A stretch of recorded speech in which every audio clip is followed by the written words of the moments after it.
Just how is that blockade holding up so far this morning?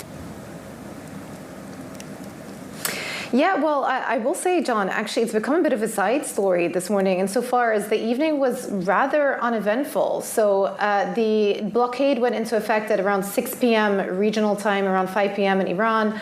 And what we saw overnight was an attempt from several ships to get through the Strait. And there's one that we've been monitoring throughout the course of the morning. This is a U.S.-sanctioned vessel that has links to China that has been making its way through the Strait of Hormuz.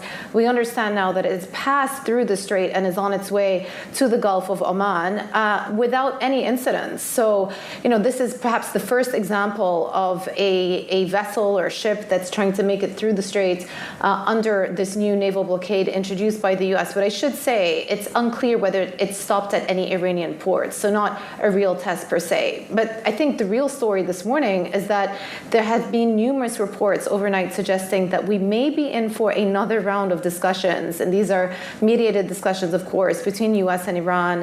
Reuters reporting that it could happen in Islamabad towards the end of this week. And remember, you have to go back to what President Trump said over the weekend. He did actually describe the talks as having gone well. There are a few outstanding points. He says the nuclear file is still going to be a focus.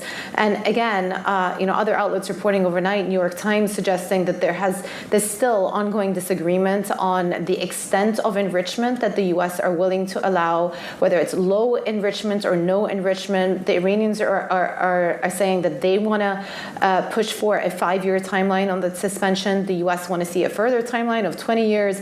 Whether the two can actually bridge the gap between them, is a big question before we go into this next round of potential discussions, yet to be confirmed by both sides. But I will say that as far as the ceasefire is concerned, it is still holding up. And there have been multiple diplomatic channels being worked over the last 24 hours. The Iranian foreign minister had a call with the Qatari PM. He also had a call with the Saudi foreign minister as well, clearly moving in the right direction from the Iran Gulf perspective.